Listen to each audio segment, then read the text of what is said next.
Bismillahirrahmanirrahim. Alhamdulillah. Alhamdulillahi wa kafa. Wassalatu wassalamu ala nabiyil mustafa wa ala alihi wa sahbihi ahli sidqi wal wafa.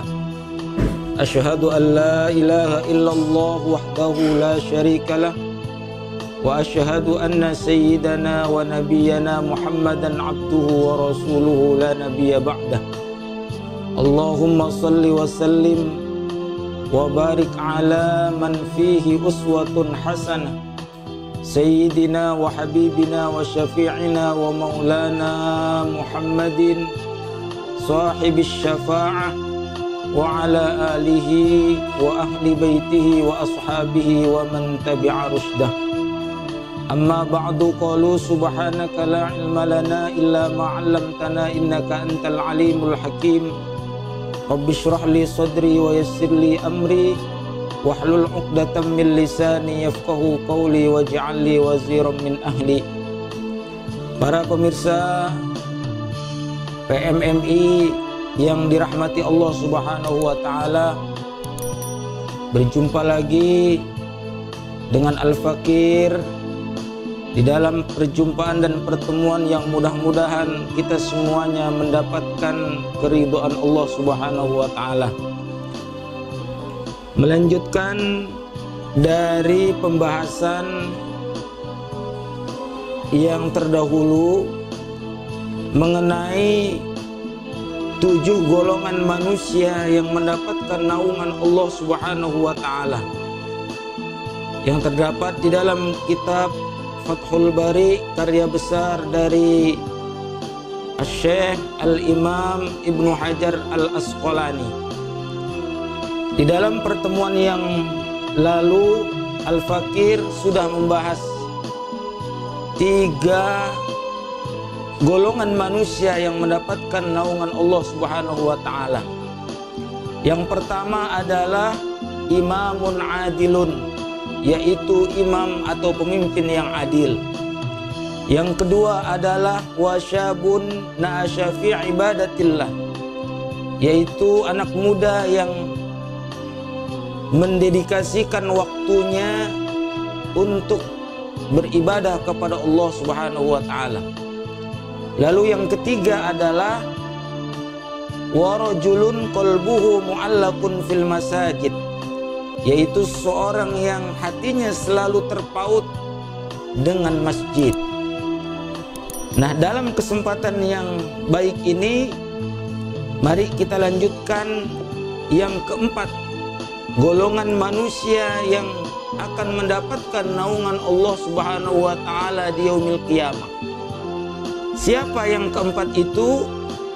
Yang keempat yang mendapatkan naungan Allah, kata beliau Rasul, wa rajulani tahabba fillah ijtama alaihi wa tafarraqu alaihi, yaitu 2 orang yang mengadakan ikatan. Wa rajulani tahabba fillah, yang cinta karena Allah.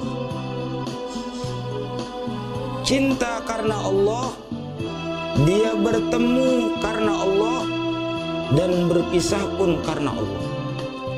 Yang dimaksud di sini tentu saja tidak hanya 2 orang yang berlain jenis.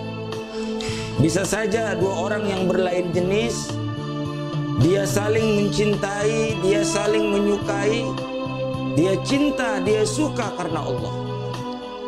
Dia memilih untuk berkumpul karena Allah, dan juga memilih untuk berpisah pun karena Allah. Tetapi juga maknanya adalah bebas. Jadi sesama jenis pun bisa. Artinya di dalam arti adalah ikatan persaudaraan, persahabatan, pertemanan.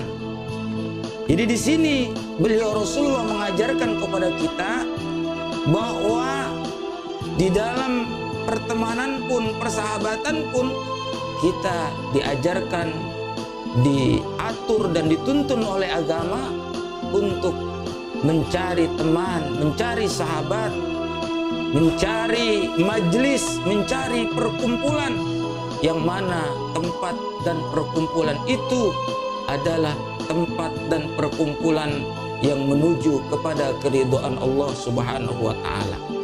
Kalaupun kita harus berkumpul, berkumpullah karena Allah. Kalaupun kita harus berpisah, berpisahlah karena Allah. Nah, orang yang selalu mengedepankan sesuatu atau segala hal karena Allah, maka insya Allah dia akan mendapatkan naungan Allah Subhanahu wa ta'ala. Lalu yang kelima, siapa yang akan mendapatkan naungan Allah Subhanahu wa ta'ala? Kata beliau Rasul, yang kelima yang akan mendapatkan naungan Allah Subhanahu wa ta'ala, wa rajulun da'athu imra'atin zata mansabin wa jamalin faqala inni akhafullah. Yaitu seseorang yang diajak untuk berbuat zina oleh wanita dari kalangan atas, wanita yang berkedudukan tinggi, wanita yang terkenal, kalau bahasa sekarangnya mungkin selebritis, dan berparas cantik pula. Lalu dia mengatakan, qala inni akhafullah, sungguhnya aku takut kepada Allah Subhanahu wa ta'ala. Ini pernah terjadi, kisah ini kepada Nabiullah Yusuf alaihissalam ketika digoda oleh Siti Zulaikha untuk melakukan hal yang tidak diridhoi Allah. Apa yang terjadi? Nabi Yusuf alaihissalam menolaknya. Para pemirsa PMMI TV yang dirahmati Allah Subhanahu wa ta'ala, yang keenam yang akan mendapatkan naungan Allah Subhanahu wa ta'ala adalah warajulun tasaddaqa bi sadaqatin fa akhfaha hatta la ta'lama shimaluhu ma tunfiqu yaminuhu. Yaitu seseorang yang menafkahkan atau bersedekah dengan satu sedekah yang disembunyikan, fa akhfaha hatta la ta'lama shimaluhu ma tunfiqu yaminuhu, sehingga tangan kirinya tidak mengetahui apa yang disedekahkan oleh tangan kanannya. Inilah sedekah yang paling istimewa, yang paling afdol, yaitu memang secara sembunyi-sembunyi.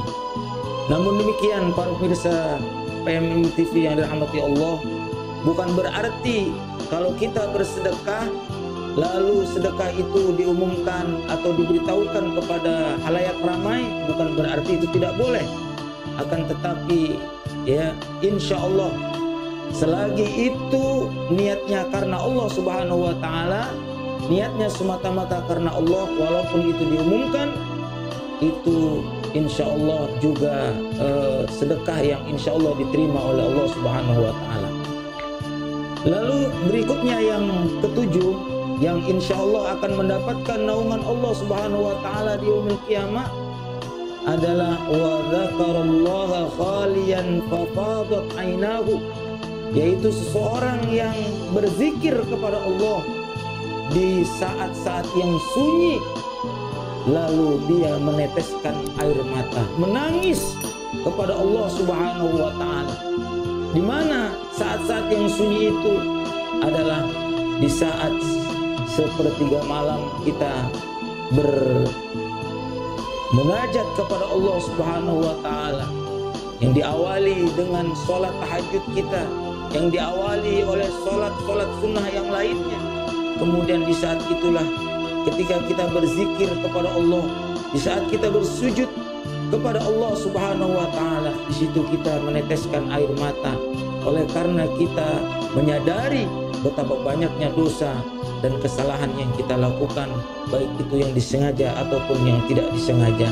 Nah, 7 golongan ini yang insya Allah akan mendapatkan naungan Allah Subhanahu wa ta'ala. Mudah-mudahan kita dapat meraihnya, paling tidak salah satu di antaranya kita tergolong di dalamnya, karena insya Allah kita bersama-sama tentu berusaha semaksimal mungkin, tentu dengan berdoa, berikhtiar, berusaha semaksimal mungkin, seraya mengharapkan hidayah, petunjuk, inayah Allah Subhanahu wa Ta'ala, sehingga apa yang kita harapkan masuk ke dalam 7 golongan itu insya Allah dapat tercapai di dalam kehidupan kita.